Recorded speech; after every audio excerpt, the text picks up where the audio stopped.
Bismillah Allah. Bismillahirrahmanirrahim.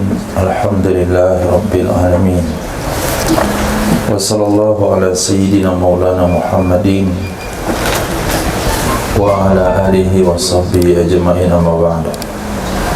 Rabbi yassir wa la tu'assir, Rabbi tamim bil khair. Rabbana israh lana sadrana yassir lana umurul muslimin wa hlul 'uqdatam min lisanina yafqahu qawlana. Qala al-mu'allif rahimahullah ta'ala wa dama nafa'a bi ulumihi wa barakatihi wa nafahatihi wa madatihi wa karamati fid darin amin. As-sabi', rukun salat yang ketujuh, as-sujudu, sujud. Wa aqalluhu, minimalnya sujud, mubasyaratu ba'di jabahatihi musallahu, bersentuhan sebahagian dahinya seseorang dengan tempat salatnya, bi alla yakuna 'alaiha hailun, dengan bahwa tidak ada di atasnya dahi itu penghalang, ka'asabatin, seperti perban. Fa in kanat li jarahatin ajza'a as-sujudu 'alaiha min ghairi i'adatin, maka jika ada ia perban karena luka,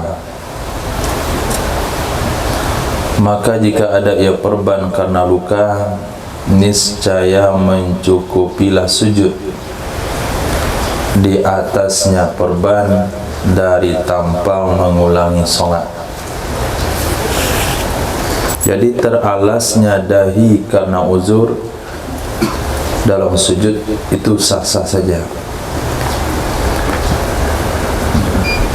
berdalil kepada perbuatan sahabat yang sujud di atas ujung bajunya. Sujud di atas ujung baju karena terlalu panas. Artinya sujud beralaskan sesuatu karena darurat, itu hukumnya sah saja. Zakarahu fi raudati, menyebutkan ia Imam Nawawi akannya pendapat dalam kitab Raudah. Wal muradu ma fi syarhil muhadzabi anil Juwaini, yang dimaksudkan adalah sesuatu yang ada ia di dalam syarah muhadzab dari Imam Juwaini, anna syarta jawazi dzalik ayyakuna alaihi masyaqqatun syadidatun fi izalatil asabah. Sesungguhnya syarat boleh demikian. Demikian apa? Sujud di atas perban, sujud beralaskan perban. Ayyakuna alaihi, bahwa ada di atasnya seseorang itu masyaqqah syadidah, kesulitan yang berat di dalam melepaskan perban. Jadi bukan asal boleh, tapi pakai syarat. Kalau dia buka perbannya dia sulit, perlu kepada dokter, perlu bantuan perawat. Kadangkala perawatnya nggak di tempat, kadangkala perlu juga ke rumah sakit untuk membukanya, kan perlu biaya dan waktu. Itu salah satu bentuk masyaqqah syadidah. Nggak mungkinlah setiap sholat dia pergi ke rumah sakit, selesai sholat pasang perban, tiap asar ke rumah sakit buka perban. Itu termasuk kategori masyaqqah syadidah. Atau perban bisa dibuka sendiri, tapi kata dokter nggak boleh sebelum 3 hari, sebelum 4 hari. Kalau dibuka nambah sembuhnya, bertambah sakitnya, maka hukumnya boleh. Wa masya alaihi fit tahqiq, Berjalan ia Imam Nawawi atasnya pendapat Imam Juwaini, maksudnya setuju ia Imam Nawawi sependapat ia Imam Nawawi atasnya pendapat Imam Juwaini di dalam kitab Tahqiq. Faqala, dan berkata ia Imam Nawawi dalam kitab Tahqiq, wasyaqqa izalatuha, sulit melepaskannya perban. Fa in sajada ala muttasilin bihi katarfi imamatihi jaza illam yataharrak bi harakatihi. Maka jika sujud ia seseorang di atas sesuatu yang bersambung dengannya, maka jika sujud ia seseorang di atas sesuatu yang bersambung dengannya seseorang, seperti tarafi imamati, ujung sorbannya, jaza nisya hukumnya boleh, dengan syarat illam yataharrak, jika tidak bergerak ia sesuatu yang bersambung dengan bergeraknya seseorang fi qiyamihi wa qu'udihi, pada saat berdirinya seseorang dan duduknya seseorang. Berapa kira-kira ukuran sorbannya itu? Sampai ujung sorbannya betul. Kasih bang. Punya siapa?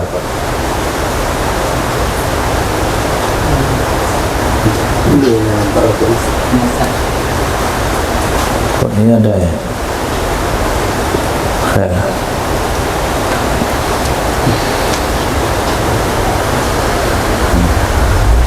Kira-kira berapa panjang sorbannya? Ekor sorbannya itu bisa jadikan sejadah. Kalau dia duduk berdiri itu ujung sorbannya nggak gerak-gerak.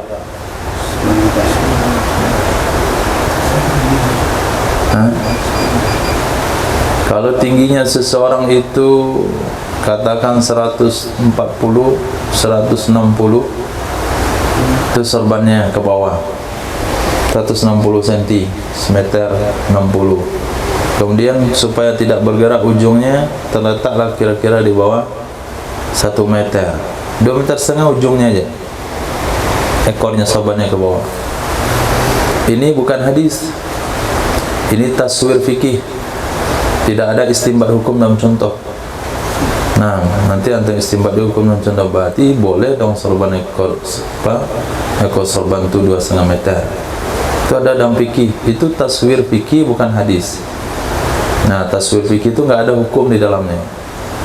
Yang jelas sorban yang ekornya lebih pada 1 hasta itu isbal. Nah, jadi sorban 2,5 meter ke bawah, jadi ujungnya jadi sejadah. Kalau dia turun naik, itu ujung sorbannya nggak gerak-gerak, walaupun tergeser-geser tapi nggak ikut bergerak, nggak ikut terangkat. Nah, maka sujud di sana hukumnya sah. Tapi kalau sujud di atas benda yang ikut bergerak dengan berat kita, hukumnya nggak sah. Nah, seperti peci, seperti ujung sorban yang pendek, seperti ibu-ibu mukenanya. Nah, kan biasa kejadian yang tidak terduga dalam sholat ibu-ibu, ketika dia sujud ke bawah itu terdorong ujung mukenanya ke depan mukanya. Nah, dia sujud dia di ujung itu, atau batal sholatnya. Nah, karena sujud itu tidak boleh dengan di atas pakaian yang ikut bergerak dengan bergeraknya kita. Nah, li'annahu fi makna munfasilian. Kenapa boleh sujud di atas benda yang tidak bergerak dengan bergeraknya seseorang? Karena sesungguhnya benda tersebut pada makna yang terpisah darinya seseorang. Itu semakna, setujuan dengan memfasilan, yang terpisah darinya seseorang, dengan sebalik ma yataharraku biharakati, sesuatu yang bergerak dengan bergeraknya seseorang, fala yajuzu sujudu alaihi, maka tidak boleh sujud di atasnya. Kenapa tidak boleh sujud? Li'annahu kal juz'i min, karena sesungguhnya sesuatu itu sama dengan bahagian darinya seseorang. Dia sujud di atas tangannya, nggak boleh. Tapi kalau kita sujud di atas tangan kawan, boleh. Kita sedang sholat, dibentangkan tangannya di dahi kita, boleh kita sujud, nggak batal. Kenapa? Karena bagian dari tubuh orang lain. Sujud di atas ekor sarung atau ujung baju orang, boleh. Pakai baju kurta nih. Nah, baju kurta itu kan mengganggu kadang-kadang. Nah, waktu dia duduk terbentang ke belakang. Nah, kita sujud di atas baju dia, apa hukumnya? Sah saja. Kenapa? Laisa juz'in min, ghairu juz'in min, bukan bagian dari dia. Nah, fa in sajada alaihi amidan aliman bi tahrimihi batalat salatuhu, maka jika sujud ia seseorang di atasnya, apa?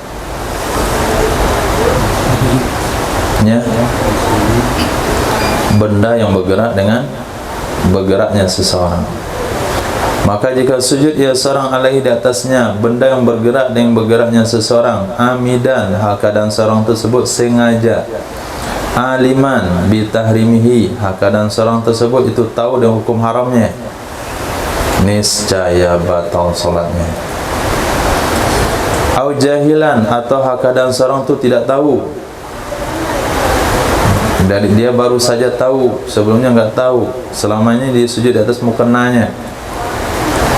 Au sahian, atau dia lupa enggak sengaja, tidak batal solatnya, dan wajib mengulangi sujud. Nah, wajib mengulangi sujud ini problemnya panjang dalam fikih. Kalau sekiranya ingat setelah sujud atau sujud tuh, teringat bahasanya dahinya tertutup oleh peci, ulang lagi sujudnya. Duduk antara sujud, ingat, ulang lagi sujudnya. Maka sujud yang kedua tadi dianggap sujud pertama, diulang lagi sekali lagi. Kalau sekiranya ingat ketika sedang baca Al-Fatihah, wajib turun ke bawah untuk sujud. Kalau sujud yang terlapis itu sujud pertama, harus ulang duduk antara sujud, ulang lagi sujud kedua. Kalau ingat ketika ruku', mana hukumnya? Ingat ketika ruku', bagaimana hukumnya? Turun lagi ke bawah untuk sujud. Yang secara kesimpulan hukum, kalau ingatnya sebelum rukun yang terlarang, kalau ingatnya sebelum sujud yang batal, wajib kembali. Itu rumusnya. Ingat sebelum melakukan sujud yang batal. Misalnya yang batal itu sujud kedua, kemudian dia sudah berdiri, baca Fatihah, baca surah, ruku', i'tidal, sujud pertama. Yang penting sebelum sujud yang batal, wajib turun ke bawah. Tapi kalau ingatnya sudah lewat sujud yang salah tadi, atau sedang sujud yang batal, maka sujud itulah penggantinya. Maka harus menambah 1 rakaat. Paham? Oke. Kita salat zuhur, rakaat pertama sah-sah saja. Rakaat kedua, sujud pertama betul, sujud kedua tertutup sorban. Kemudian kita berdiri, ingat sujud kedua tadi tertutup sorban, sedang baca Al-Fatihah. Apa yang harus lakukan? Nah, sedang baca surah, sedang ruku', sedang i'tidal, sujud, sedang sujud pertama.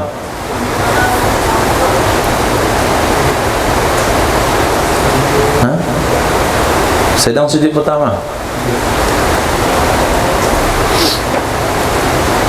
Berarti ingatnya ketika dia melakukan rukun yang salah. Apa rukun yang salah? Sujud. Ingatnya kapan? Waktu sujud. Nah, sujud itulah penggantinya. Nah, oke, kalau itu penggantinya, berarti dia selesai sujud itu, apa yang harus saya lakukan? Tasawuf awal. Kenapa tasawuf awal? Karena rakaat yang tadi hukum dianggap batal. Tapi ingatnya sebelum sujud. Apa saya sebelum sujud? Al-Fatihah, ayat, ruku', i'tidal, maka dia wajib untuk turun. Nah,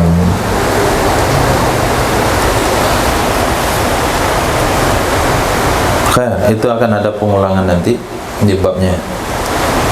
Qala fi Sahih Muhadzabi, berkata, mengatakan Imam Nawawi akannya pendapat tersebut dalam kitab Syarah Muhadzab. Wala yajibu wat'u yadayhi wa rukbatayhi wa qadamaihi fi sujud fil azhar.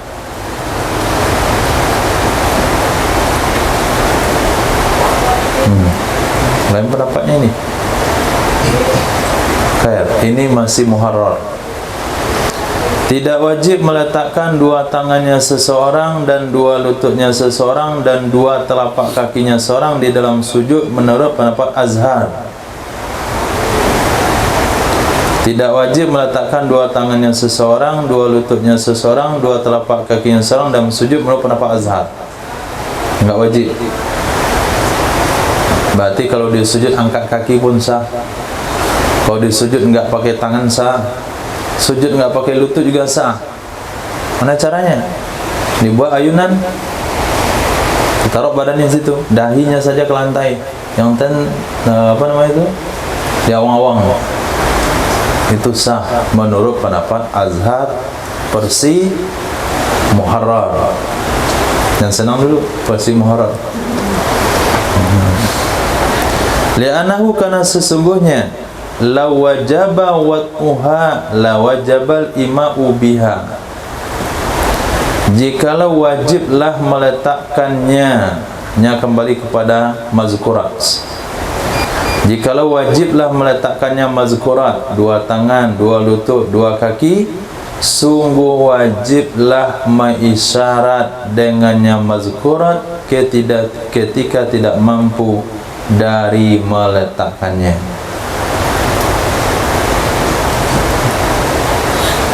Wal ima'u biha la yajib, dan mengisyarat dengan yang meletakkan itu tidak wajib, maka tidak wajib meletakkannya. Jadi menurut Azhar yang penting dahi saja. Kalau orang tidak mampu sujud, maka dia isyarat dengan sujud. Ketika isyarat sujud, wajib nggak letakkan tangan? Enggak. Kalau nggak bisa meletakkan tangan, wajib nggak isyarat meletakkan tangan? Enggak wajib. Berarti sesuatu yang tidak wajib diganti dengan isyarat, maknanya hukum asalnya tidak wajib. Ini sudut pandang Imam Rafi'i. Qultu al-azhar wujubuhu wallahu a'lam. Nah, ini pendapat Imam Nawawi. Apabila bertentangan Imam Nawawi dan Imam Rafi'i, maka lebih kuat pendapat Imam Nawawi, bukan penatik buta, karena dalil yang melihat nanti di depan. Aku katakan pendapat Azhar wajib meletakkannya. Wajib meletakkan dua tangan. Kalau orang sujud tangannya diangkat, batal. Kalau dia sujud lututnya enggak nyentuh lantai, batal. Kalau sujud dua kakinya tidak menyentuh lantai, hukumnya batal. Wallahu a'lam. Karena hadis Imam Bukhari dan Muslim, umirtu an asjuda ala sab'ati a'dhum, diperintahkan kepadaku bahwa aku bersujud di atas 7 tulang, 1 dahi dan 2 tangan dan 2 lutut dan atrofil qadamain, ujung-ujung 2 kaki. Nah, ujung-ujung 2 kaki.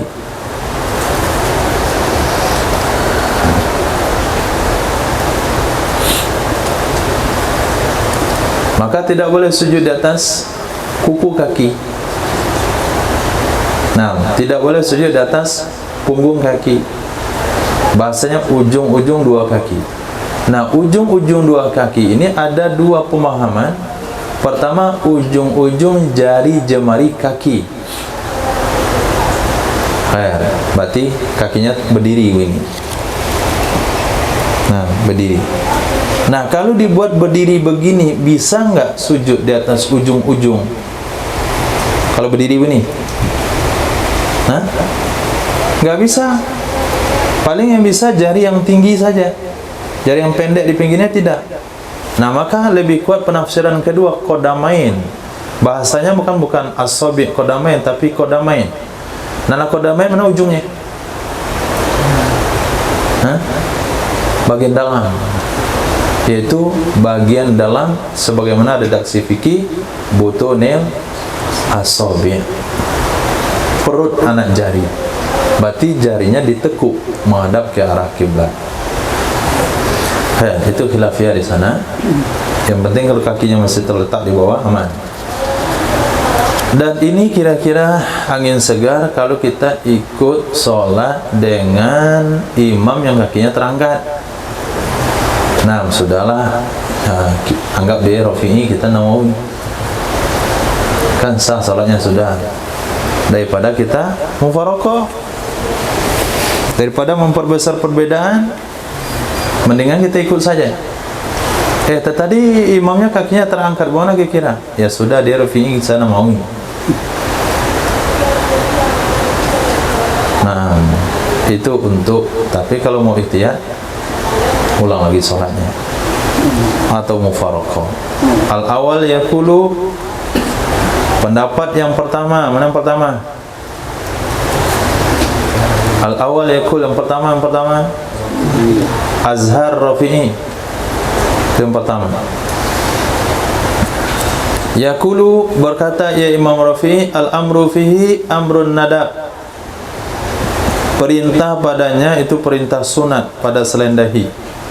Kata Imam Rafi'i, tahu juga saya tahu tentang hadis itu.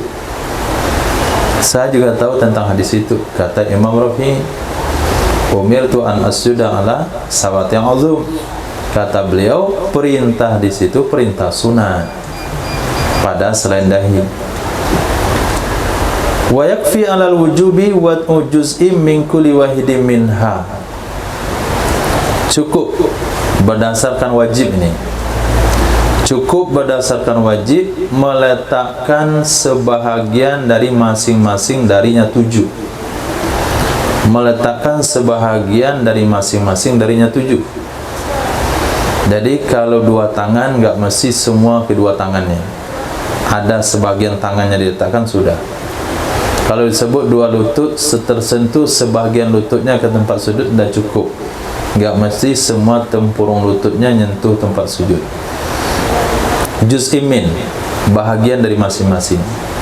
Wal i'tibaru fil yadi, yang diperhitungkan di tangan adalah batin kaf.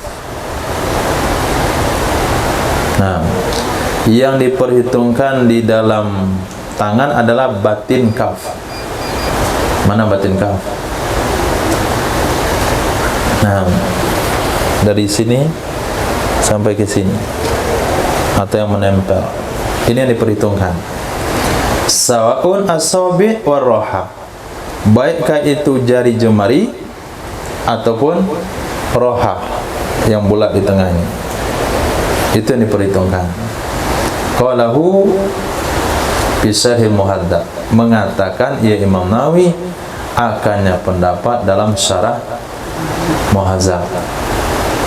Dan yang diperhitungkan pada kaki adalah butunil asabi', perut jari jemari, bukan ujung, tapi butun, perut jari jemari.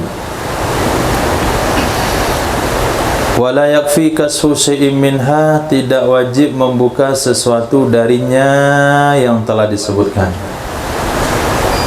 Telapak tangan wajib terbuka, boleh solat dengan sarung tangan. Ujung jemari tidak wajib terbuka, boleh solat dengan kaos kaki. Wa ala adamil wujub, dan berdasarkan di atas tidak wajib, berdasarkan pendapat tidak wajib, yutasawwaru raf'u jami'ihima, bisa digambarkan mengangkat seluruhnya anggota tersebut, bisa digambarkan raf'u jami'iha, mengangkat semuanya anggota tersebut. Tangan terangkat, lutut terangkat, kaki terangkat. Bagaimana gambarkannya? Bi ayyusalliya ala hajarain, dengan bahwa salat ya seseorang di atas dua batu. Salat antara dua batu. Bainahuma, antara dua batu itu ada dinding rendah. Di antara dua batu itu ada dinding rendah, qasir. Yambatihu alaihi inda sujud. Yambatihu itu maknanya meletakkan badan. Meletakkan badan sehingga tangannya terangkat. Itu yambatihu, kepalanya aja yang lengket dengan batu. Nah, ini batu. Nah, di sini batu. Nah, di sini ada dinding rendah, tapi mana caranya?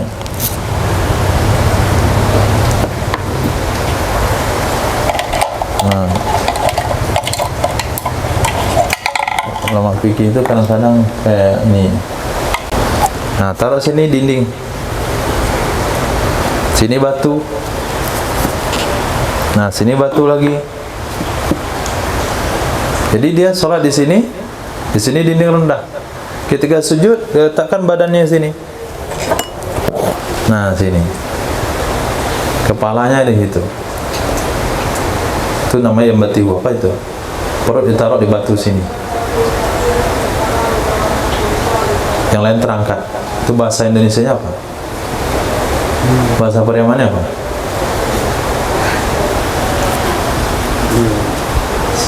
Hah? Tempat mandi di bak,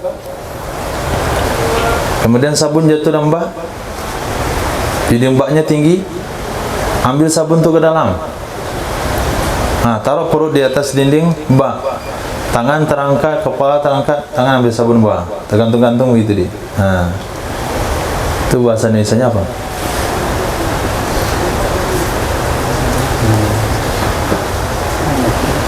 Nggak tahu.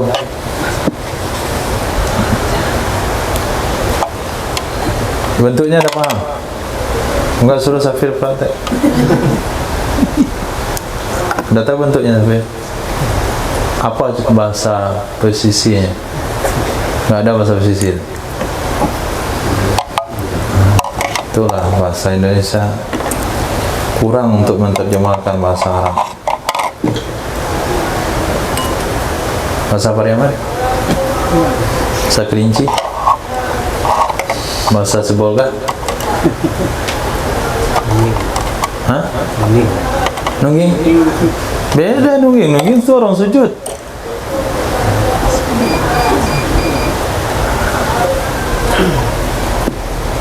Bahasa Arab saja. Yambati.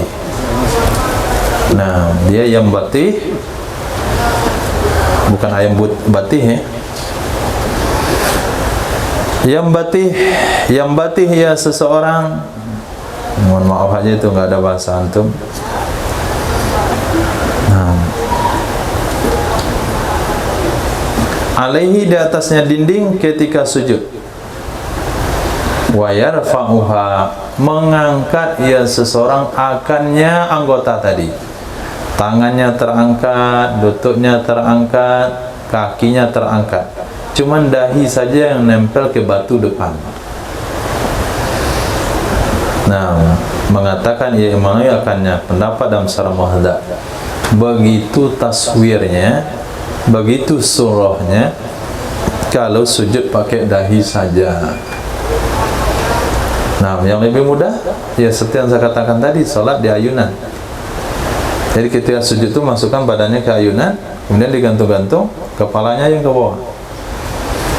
seperti anak bayi yang mau jatuh dari ayunan, kepalanya ada nyentuh lantai, yang lain tergantung semuanya.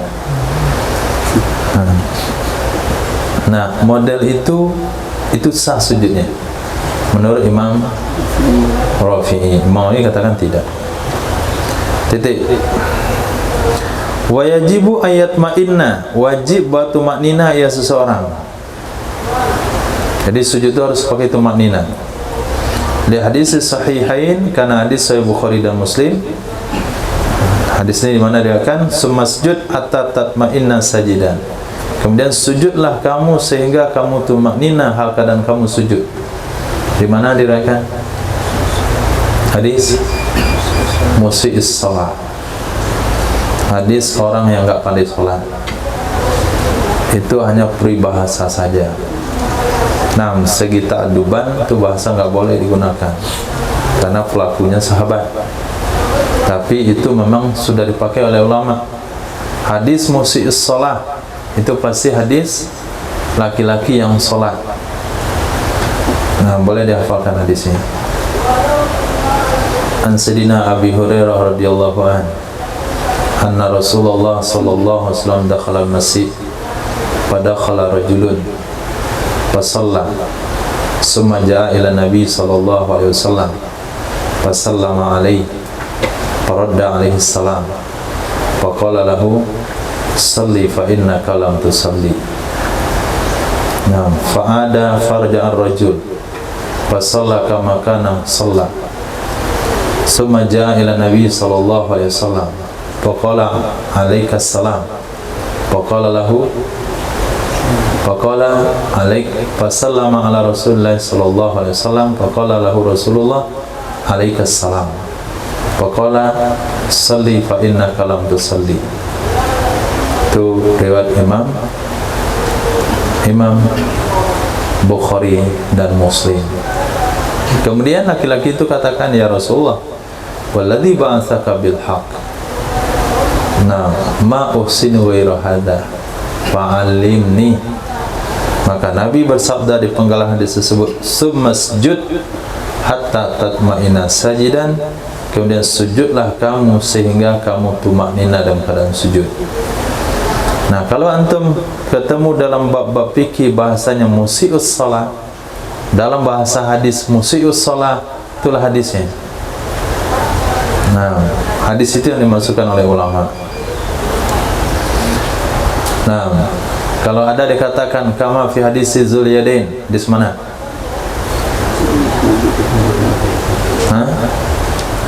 Nabi yang kelupaan sholat.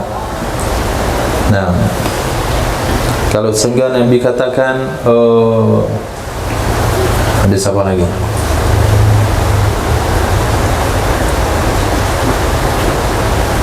Hadis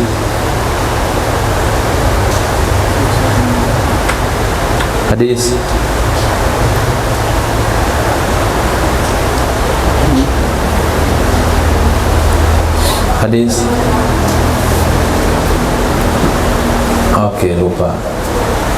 Nah, seharusnya itu antum punya sebuah catatan dalam istilah seperti itu.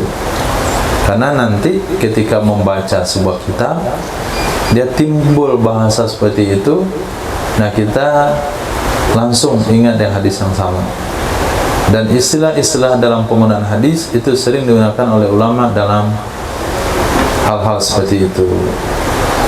Ada namanya hadis ad-dorir. Nah, kama fi hadis ad-dorir. Apa itu hadis dorir?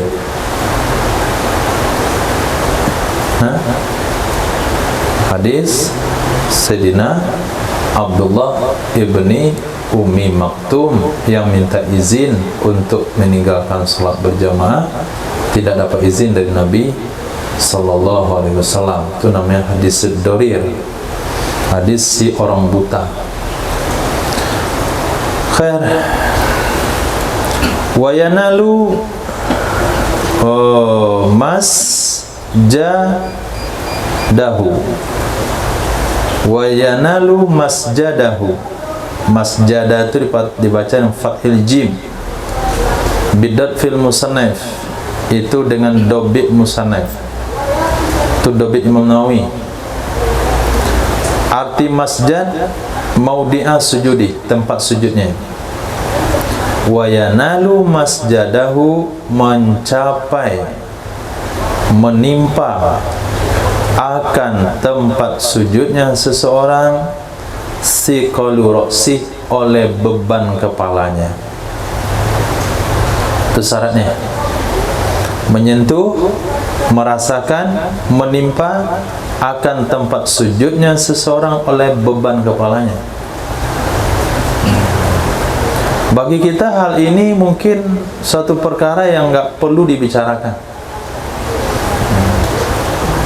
Bagi kita bagian nggak perlu dibicarakan, karena kita sujud pasti menumpukan kepala.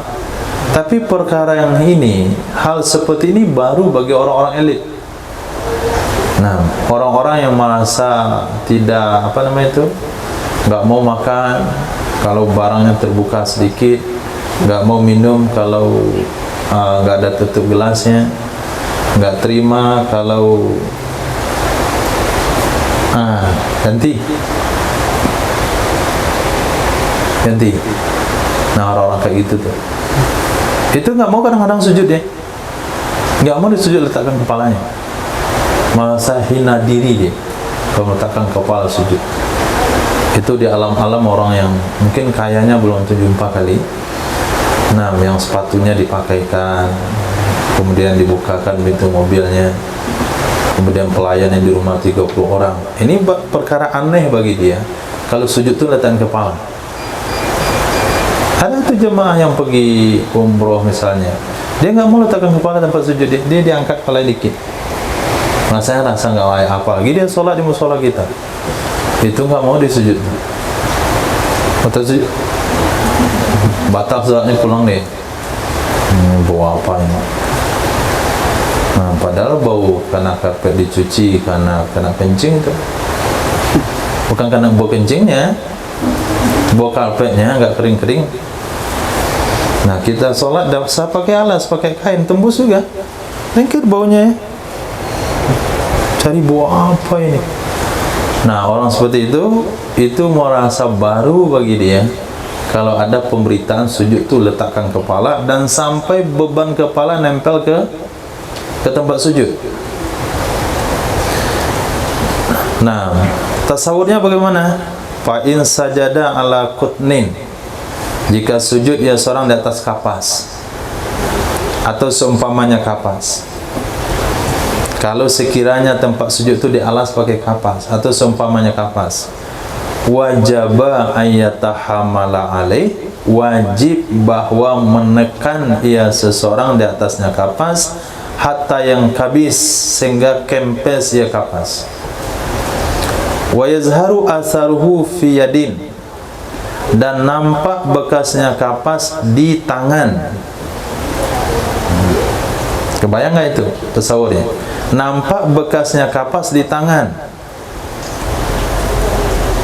Kapas ditaruh di tempat sujud, kemudian diletakkan kepala di atas kapas, tekan sedikit, kemudian kapasnya kempes, kemudian nampak bekasnya di tangan.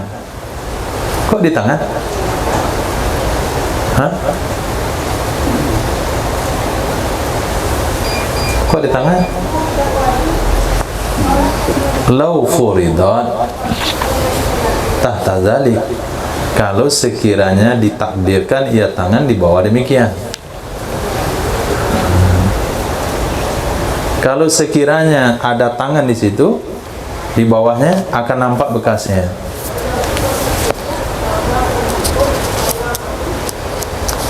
Ini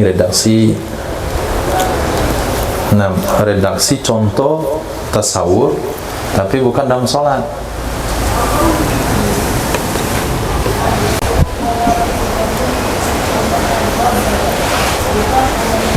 Nah, taruh di bawah. Kalau sekiranya di bawah ada tangan, dan kita sujud, tak tekan. Nah, artinya akan nampak nanti jari-jari tangan di kapas itu, kalau ada tangan di bawahnya. Yang artinya berat badan, berat kepala jangan ditahan oleh tangan. Ketika sujud itu berat kepala jangan ditahan dengan tangan. Nah, ini jangan sambil olahraga, tangan itu, tahan ototnya. Memang dahinya nyentuh tempat sujud, tapi nggak ada berat badan, karena berat badan tertumpu ke tangan, itu nggak sah sujudnya.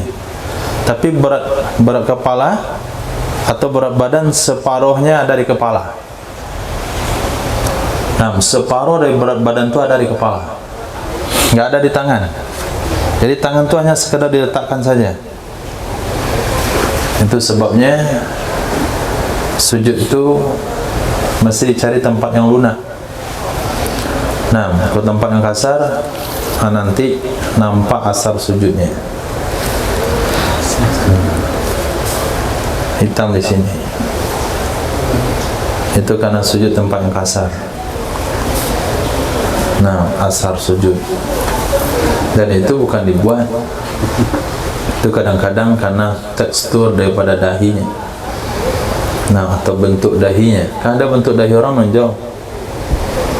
Sini menonjol. Kalau sujud itu jelas hitam. Walaupun dia alas sekalipun. Ada juga dia biasa sujud tanpa sutra. Dia ikut apa tempat yang ada saja. Kebetulan tempat dia itu karpetnya sudah keras. Bukan karena banyak sholat, tidak. Ya. Kemudian syarat sujud berikutnya alla yanhawiya li ghairihi, bahwa tidak turun ia seseorang untuk selainnya sujud. Bahwa tidak turun ia seseorang untuk selainnya sujud. Bi ayyahwiya lahu, dengan bahwa turun ia seorang untuknya sujud. Jadi memang turun dari i'tidal ke bawah itu memang semata-mata niat untuk sujud, atau tanpa niat.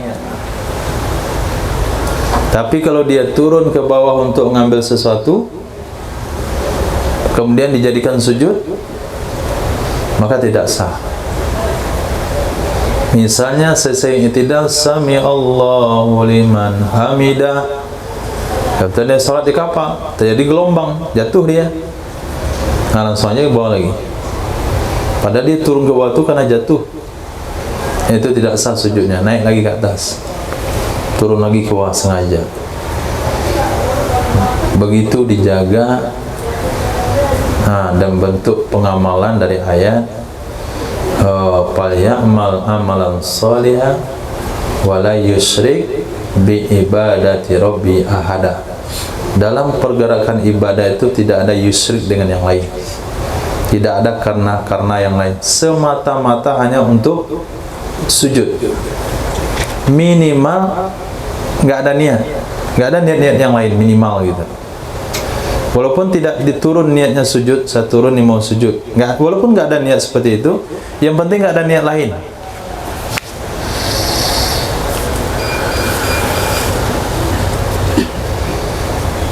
Walau saqata liwajhihi, maka jikalau terjatuh ia seseorang bagi mukanya seseorang, terjatuh bagi mukanya seseorang, maksudnya di atas mukanya seseorang di tempat sujud.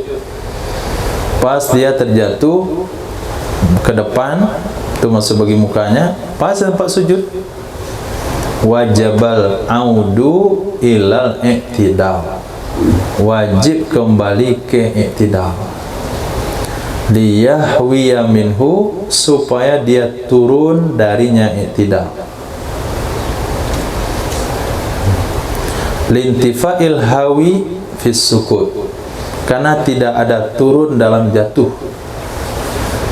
Tidak ada turun, artinya tidak ada sengaja turun di dalam kasus jatuh.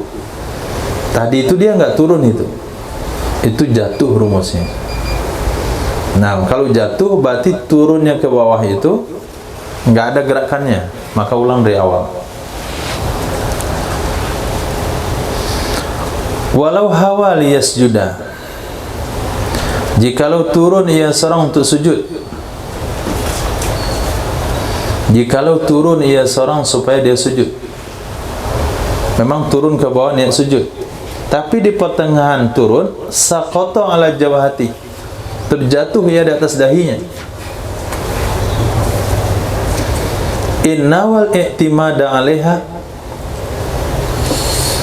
jika berniat ia seseorang akan bertekan, jika berniat ia seorang akan bertekan di atasnya dahi, niscaya tidak dihitung dari sujud. Wa illa, jika tidak, husiba, dihitung.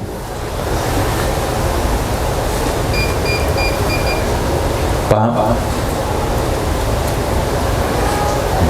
Kalau dia sedang i'tidal, terjadi goncangan, terjatuh ke bawah,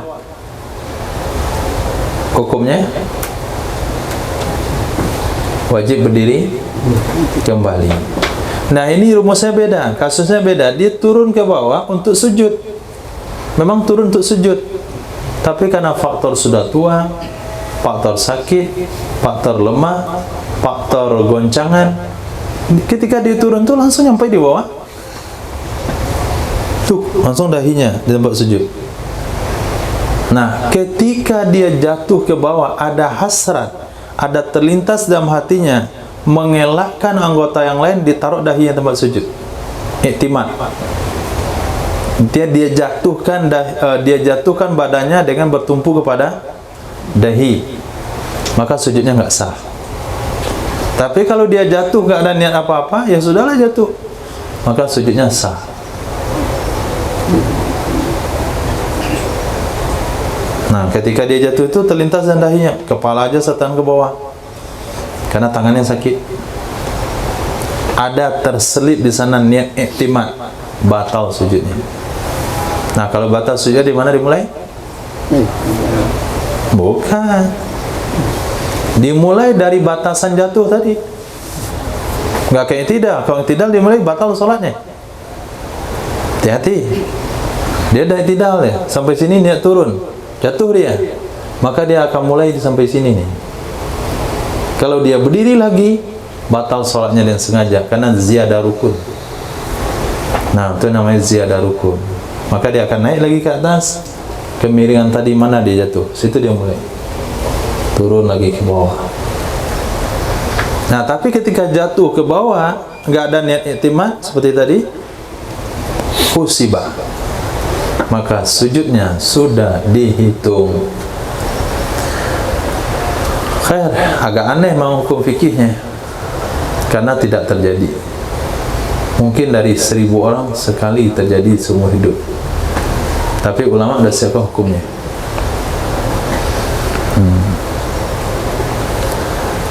Itu belum selesai. Wa antartafi'a asfaluhu ala a'alihi fil asa. Berikutnya lagi, bahwa terangkat bahagian bawahnya seseorang atas bahagian atasnya seseorang merupakan asa. Terangkat bagian bawahnya seseorang atas bahagian atasnya orang merupakan asa. Safirullah, mana bagian atas badan seseorang?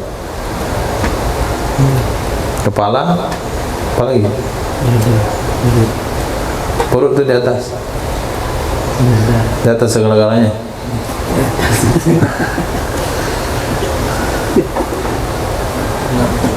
Mana bagian atas? Kepala, bahu. Nah, coba taruh di atas badanmu, maka kita akan letakkan di kepala sama bahu, itu bagian atas. Bagian bawah, nah, kaki, lutut, yang pada intinya di sini ada pinggul ke bawah. Jadi ketika sujud, bagian atas harus tinggi dari bagian bawah. Artinya pinggul dengan paha tinggi daripada kepala dan bahu. Itu syaratnya. Maka sujud salafi itu nggak sah. Yang sujudnya sama rata. Kenapa? Karena dia sujud 2 saf ke depan. Panjangnya itu. Sehingga datar itu badannya itu. Nggak ada yang terangkat. Itu nggak sah sujudnya. Pernah lihat sujudnya? Entah apa yang dicari dia panjang ke atas depan tu. Di mana dia ngajar salat tu? Maka kalau sempat saf nomor 2 dia dan di depan dia pakai sarung, terjadi kejadian nggak diinginkan. Nah, jadi harus terangkat bagian atas, bagian bawah seorang dari bagian atas yang menggunakan asal. Maksudnya bi ayyarfa'a asafilahu, bahwa mengangkat ia seorang bagian bawahnya seseorang. Bima idza kana maudi'ul jabha murtafi'an qalilan, apabila adalah tempat dahi itu tinggi sedikit. Apabila adalah tempat meletakkan dahi itu lebih tinggi sedikit. Menurut pendapat yang kedua, boleh sama antara atas dan bawah. Nah, ini pendapat yang kedua, ini sah sujudnya salafi karena sama antara pinggul dan bahu. Fala hajata ila rafil asafil fi madukir, karena pendapat yang kedua tidak ada hajat untuk mengangkat bagian bawah pada yang disebutkan. Nggak ada hajatnya, nggak ada kepentingannya di sana.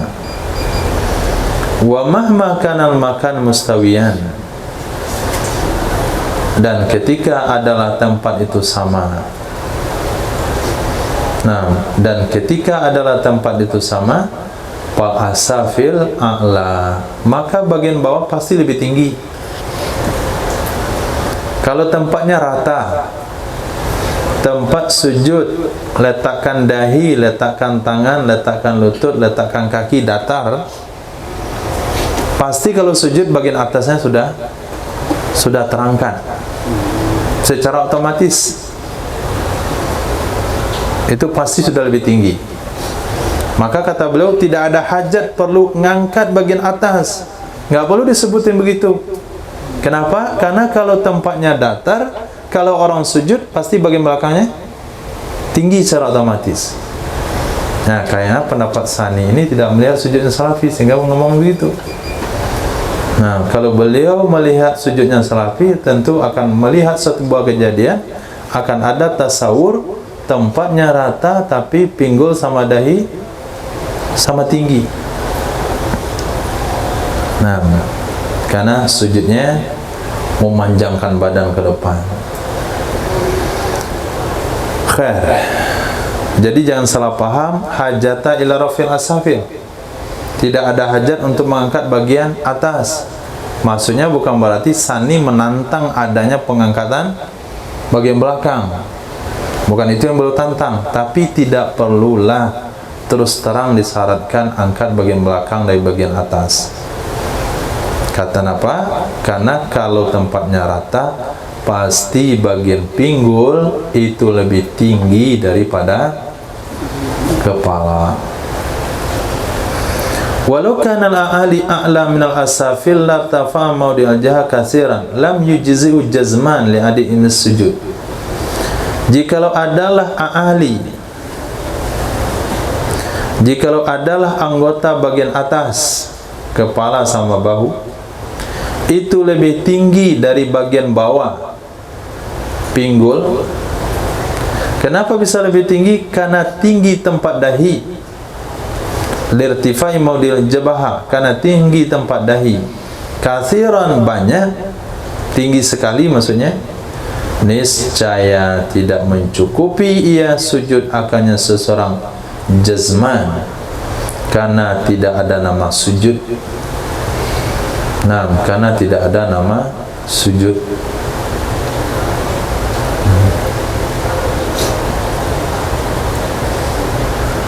Seperti antum sholat, naufal misalnya sholat, kemudian dahinya di tangga itu sujudnya. Nah, itu kalau sujud di tangga itu atau sujud di ujung lemari itu, pasti dahi lebih tinggi di tempat sujud, maka sujudnya tidak sah karena tidak ada nama sujud. Kama law akabba ala wajhihi wa madda rijlaihi, sebagaimana jikalau melungkup ya seorang di atas mukanya. Dia melungkup di atas mukanya, lalu dia panjangkan kedua kakinya. Melungkup di atas muka, panjangkan dua kaki, apa namanya itu? Hah?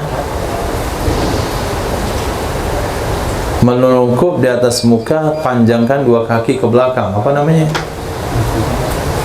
Hah? Tengkurap. Nah, begitu sholatnya, itu enggak sah.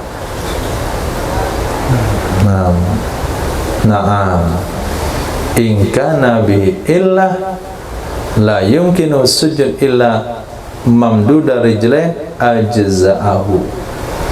Betul, jika ada dengannya seseorang itu sakit, jika ada padanya seseorang itu sakit, tidak memungkinkan akannya oleh sujud kecuali dipanjangkan kedua kakinya. Jadi kalau dia sujud itu mesti kakinya ke belakang, maka dia nggak pernah di saf pertama sholat, saf paling belakang, karena kalau sujudnya kakinya keluar ke belakang. Nah, saya pernah lihat satu orang cuma satu kaki, kalau dia sujud kakinya keluar ke belakang. Hah? Sebab imakan pada. Nah, kalau kakinya keluar ke belakang satu, itu kan masih tinggi. Nah, sekarang kedua kakinya begitu. Bayangkan tuh, bagaimana sujudnya? Hah? Duduk bisa, berdiri bisa, tapi sujud nggak bisa. Kalau sujud mesti kakinya keluar ke belakang, kedua-duanya. Kan terkurap jadi sujudnya. Ajza'ahu, mencukupi ia akannya seorang. Kenapa? Karena darurat. Zakarahul Mutawalli, menyebutkan akannya pendapat oleh Imam Mutawalli, mengakui ia Imam Nawawi akannya pendapat dalam kitab Syarah Muhadzab. Titik. Khair, itu yang kita barusan baca, minimal sujud. Nah, syarat sah sujud dalam batasan minimal. 1, tempat sujudnya tidak boleh di benda yang bergerak dengan pergerakan orang sholat, seperti mukena atau ujung sorban. Yang kedua, wajib meletakkan 7 anggota tubuhnya, dahi, tangan, lutut, dan kaki. Yang dimasukkan yang tangan adalah roha sama butunul asabi. Yang dimasukkan dengan kaki adalah butunul asabi. Yang ketiga, sujudnya harus tumaknina. Yang keempat, beban kepala terpikul ke tempat sujud. Yang kelima, turun ke bawah, nggak ada niat-niat lain, hanya untuk sujud. Yang keenam, bagian belakang harus lebih tinggi dari bagian atas badannya, yaitu pinggul harus terangkat dari kepala. 5 syarat minimal sah sujud menurut pendapat yang kuat. Khair, sempurnanya bagaimana? Wa akmaluhu, yang sempurnanya sujud. Nah, ini untuk diamalkan. Yang tadi untuk bertoleransi. Asal orang sudah lakukan hal di atas, oke, sah sujudnya. Tapi kalau untuk pengamalan, wa akmaluhu, nah, yang sempurnanya, supaya Allah berikan kesempurnaan kepada kita, maka buat yang sempurna untuk Allah. Wa akmaluhu, yang sempurnanya sujud adalah satu, yukabbiru li huwihi, takbir ia seorang untuk turunnya, takbir ke bawah, Allahu Akbar, bila raf'in li yadayhi, dengan tidak mengangkat kedua tangannya seorang, wa yada'u rukbatayhi, meletakkan ia seorang akan kedua lututnya, kemudian kedua tangannya. Jadi lutut dulu, kemudian dua tangan. Nah, kecuali darurat, nah, sakit lutut misalnya, badan terlalu berat misalnya, itu boleh tangan dulu baru lutut. Kalau lutut dia dulu bergetar, itu lantai dibuatnya. Nah, itu jangan. Jadi tangan dulu boleh. Ini dalam kondisi normal dan sehat ya. Meletakkan ia seorang akan dua lututnya, kemudian dua tangannya. Apa yang masukkan dua tangan? Kaffaihi, dua kafnya. Litibai, karena ikut Nabi. Merakan akannya hadis dalam takbir oleh Imam Bukhari Muslim. Merakan akannya hadis dalam bab takbir mana? Hah? Dalam bab takbir mana?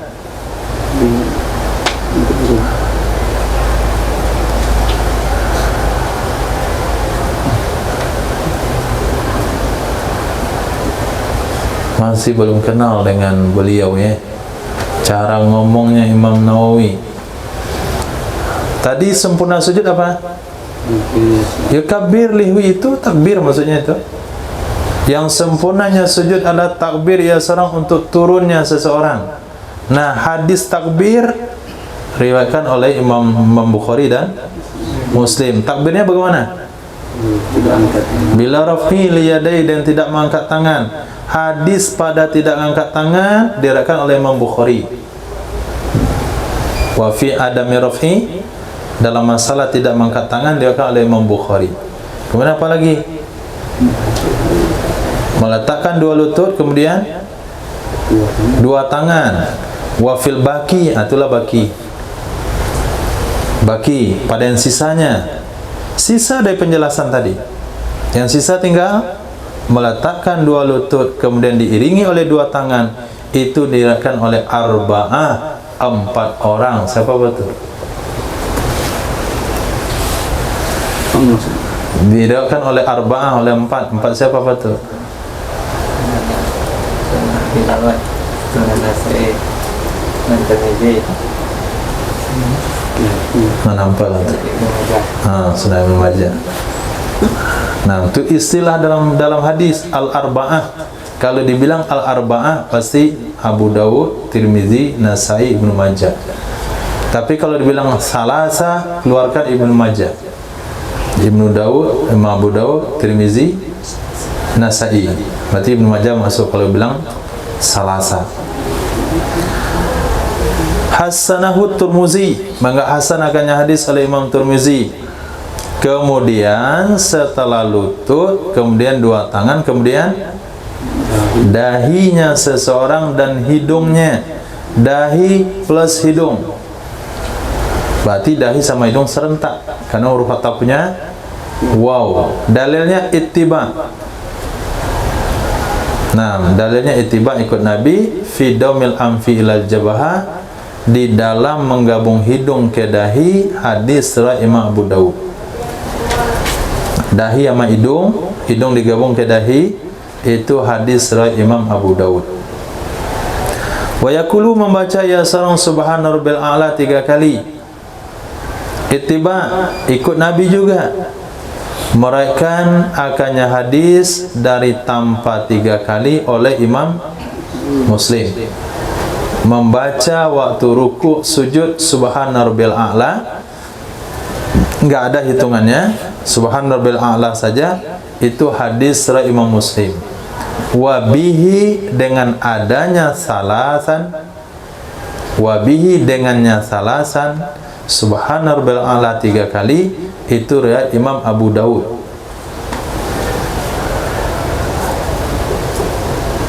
Wala yazidul imamu ala dzalik, Tidak boleh menambah oleh imam di atas demikian. Takfifan alal makmumin, demi meringankan atas makmum.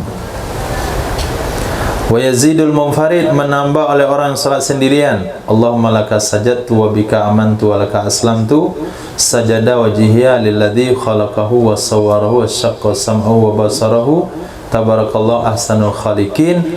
Riwayat lil ittiba'i, karena ikut Nabi, merupakan akannya hadis oleh Imam Muslim. Ju'ila, dijadikan ia bacaan. Bacaan itu jelas hadisnya riwayat Imam Muslim, tapi tidak diambil oleh ulama untuk sebagai bacaan solat secara umum, hanya dijadikan sebagai bacaan orang solat sendirian. Litulihi, karena panjangnya bacaan, dijadikan tambahan bagi orang solat sendirian. Wa ulhiqa bihi, disamakan hukum dengan orang solat sendirian. Imamu qaumin mahsurin, imam dari jamaah jumlah terbatas, rodu bit tatwir, yang mereka rela dengan dipanjangkan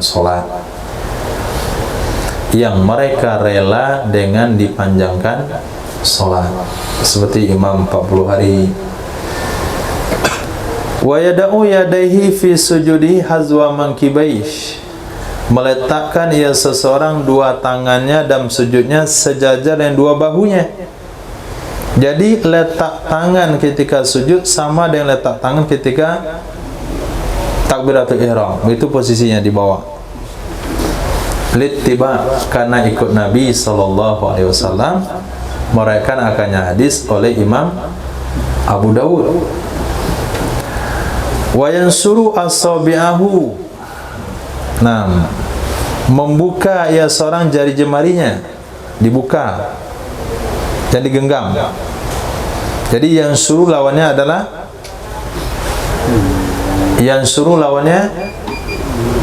yakbidu. Ini yansuru, ini yakbidu. Ini sujudnya agak begini, tapi yansuru. Matmumatan, hakadan rapat. Nah, ini matmumah. Kalau takbiratul ihram mutafariqah, jari renggang. Kalau rukuk jari renggang. Tapi kalau sujud matmumatan, rapat, jarinya rapat, enggak direnggangkan. Lil kiblati, mengarah ke kiblat. Khair. Di jari saja ada berapa sunnah? Buka, rapat, ngadabin kiblat. Taruh sejajar dan telinga. Ada 4 hadis Nabi di sana. Taruh sejajar telinga, didapatin, dilurusin ngadap kiblat, dibuka bukan tergenggam. Littiba, karena ikut Nabi. Rawahu, merakan akannya hadis di dalam nasar dan dom. Merakan akannya hadis pada nasar, dibuka, wadom dirapatkan oleh Imam Bukhari, dan sisanya, mana sisanya? Menghadap kiblat oleh Imam Baihaqi. Itu jari. Lutut bagaimana? Wa yufarriqu rukbatayhi, merenggangkan ia serangka lututnya. Jadi sujud itu lutut jangan rapat, renggang. Nah, lutut direnggangkan. Wa yarfa'u batnahu min anfakhidaihi, mengangkat ia seseorang akan perutnya dari dua pahanya. Jadi perut dan dua paha jangan nyentuh, tapi diangkat. Wa mirfaqaihi an jambaihi, dan dua sikunya dari dua lambungnya. Fi ruku'ihi wa sujudi, dalam ruku' dan sujud. Littiba, karena ikut Nabi, fis salasati, pada 3 hal tersebut di dalam sujud. Asati, pada 3 hal tersebut di dalam sujud. Mana 3 hal? Merenggangkan 2 lutut, mengangkat perut dari 2 paha, merenggangkan siku dari 2 lambung. Ini 3 hal di sujud. wa fis salis dalam ruku. Mana salis? Pada yang ketiga dan bab ruku. Mana yang ketiga? Merenggangkan dua siku dari dua lambung. Jadi merenggangkan dua siku dari dua lambung itu nggak perlu dibahas dalam ruku. Merenggangkan perut dari paha itu nggak perlu dibahas di ruku. Nggak ada orang merapatkan perut dengan pahanya ketika ruku, kecuali si gentung. Nah, tuh kawan tuyul Mbak Yul tuh. Nah, kalau dia suruh sujud, ya rapat perutnya dengan pahanya itu. Ruku. Tapi kalau orang-orang biasa, kalau dia ruku pasti renggang antara perut dengan paha, nggak mungkin rapat. Nah, maka dikatakan oleh beliau, pitsalis fi ruku. Pitsalis fi ruku. Mungkinkah disebutkan merenggangkan dua lutut ketika ruku? Perlu disebut? Perlu? Nggak mungkin. Kenapa nggak mungkin? Pasti kalau orang ruku lututnya direnggangkan. Agak sulit dia rapatkan lutut lalu ruku. Tapi kalau sujud, ada kemungkinan lutut rapat ketika sujud. Maka disebutkan dalam kitab, renggangkan dua lutut, angkat perut dari paha, renggangkan siku dari dua lambung. Tiga hal ini fis salasati fis sujud. Wa fis salis, renggangkan dua siku dari dua lambung pada ruku.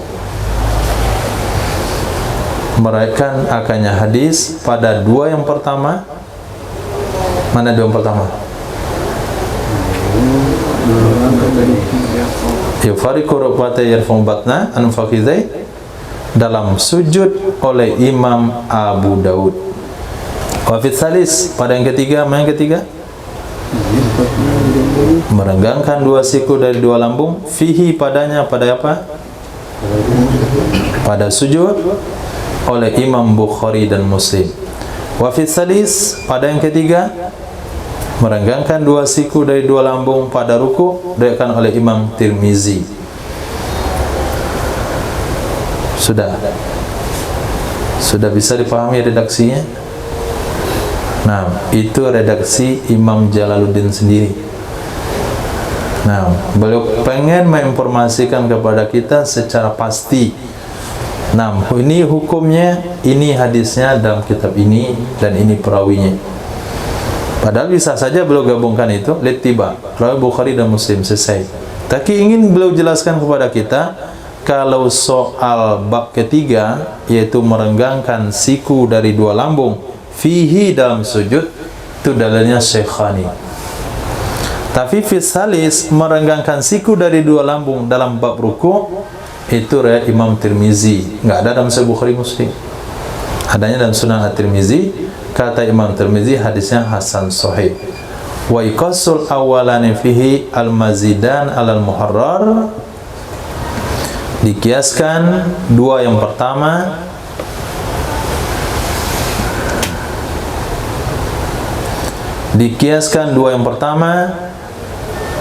mana dua yang pertama? Merenggangkan lutut, mengangkat perut. Fihi, padanya ruku yang ditambah kedua-duanya di atas muharrar, dan selainnya dua yang pertama, dan selainnya muharrar. Di mana dikiaskan dengan dua yang pertama pada sujud. Seharusnya di dalam ruku juga ada pembahasan merenggangkan lutut, mengangkat perut dari dua paha. Ada juga ditambahkan oleh Imam Muharrar, tapi nggak ada dalil. Dalilnya adalah dalil kias.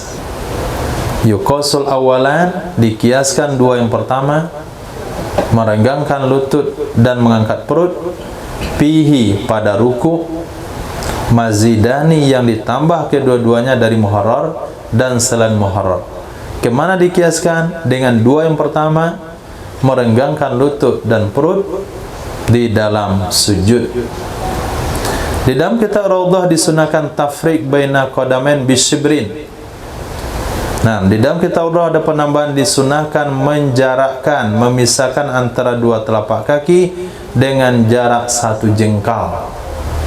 Jadi ketika sujud, telapak kaki kiri dan kanan dikasih jarak 1 jengkal. Dikiaskan dengannya tafriq baina rukbatain, memisahkan, menjarakkan antara dua lutut. Titik. Ini maksimal dalam melakukan sujud. Saya ringkaskan. Turun ke bawah baca takbir, nggak perlu ngangkat tangan. Kemudian letakkan lutut dulu, kemudian dua tangan, dahi sama hidung serentak. Kemudian baca subhanallahil a'la 3 kali. Kemudian tambahkan Allahumma lakas sajadtu kalau jadi imam jamaahnya setuju. Kemudian tangan diletakkan sejajar dan telinga seperti takbiratul ihram. Jari dirapatkan, kemudian terbuka menghadap ke arah kiblat. Renggangkan perut dari paha, renggangkan lutut dengan lutut jarak 1 jengkal, dentangkan telapak kaki dan telapak kaki jarak 1 jengkal, kemudian renggangkan bahu dengan lambung ketika sujud. Kemudian dengan yang sudah dibahas sebelumnya, diangkat bagian pinggulnya. Dalam hadis dikatakan kira-kira bisa lewat anak kambing di bawah Nabi sujud. Khair, cukup insyaAllah. Itu sujudnya laki-laki. Akan berbeda sedikit kalau yang salat adalah perempuan. Oh, sedikit lagi. Wa tadumul mar'atu wal khunsa, merapatkan oleh wanita dan khunsa. Merapatkan oleh wanita dan khunsa, ba'duhuma ila ba'din. Ba'duhuma ila ba'din, sebahagian keduanya ke sebagian yang lain. Maksudnya sebagian keduanya siku dengan lambung, perut dengan paha. Nah, seulang, merapatkan oleh wanita dan khunsa sebagian keduanya kembali kepada dua pasang, lambung dengan siku, perut dengan paha, ke sebagian yang lain ketika rukuk dan sujud. Kama iktadahu siyaq, sebagaimana mengkehendaki akannya oleh siyaq. Nah, siyaq artinya kalimat sebelum dan kalimat setelah. Li'annahu, karena sesungguhnya sikap seperti itu astarulaha, lebih menutupi baginya wanita, dan lebih ahwat, lebih hati-hati baginya menutupi. Ahwatulaha lahu. Lahu.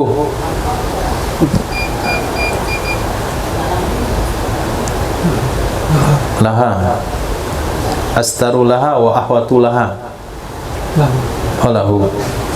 Lebih menutupi baginya wanita dan lebih hati-hati baginya menutupi. Wadama khunsa mazid alal muharrar. Nah, pernah menggabungkan oleh khunsa itu tambahan dari muharrar. Yang ada dalam kitab muharrar cuman tadumul mar'atu, khunsa enggak ada. Kemudian ditambah oleh Imam Nawawi wal khunsa, tu ziyadah alal muharrar. Disebutkan dalam kitab Raudhah sama Asarnya Raudhah dalam bab ruku' dan dalam bab nawakidil wudu. Jadi dalam bab ruku' lihat nanti dalam kitab Raudhah, Asar Raudhah itu ditambahkan oleh Imam Nawawi, bukan hanya wanita saja yang merapatkan perut dengan paha ketika sujud dan ruku', bukan hanya wanita saja yang merapatkan siku dan lambung ketika sujud dan ruku', khunsa juga sama. Disebutkan oleh Imam Nawawi kitab Raudhah sama dengan Asar Raudhah di bab ruku' dan juga di dalam bab nawakidil wudu dari secara muhazzab bab sujud juga. Wa fi huna an-nasl ummi, wa fihi, pada hal tersebut di sini, pada bab khunsa di sini, bab mana? Wa fihi tentang khunsa, huna di sini, sini mana? Di bab sujud. Dari nas al-um, dari nas kitab al-um, annal mar'ata, sesungguhnya wanita tadummu fi jami'is shalat, menggabungkan ia wanita, merapatkan ia wanita di sepanjang solat. Mana yang dirapatkan? Mirfaqaini ilal jambaini, dua siku ke dua lambung.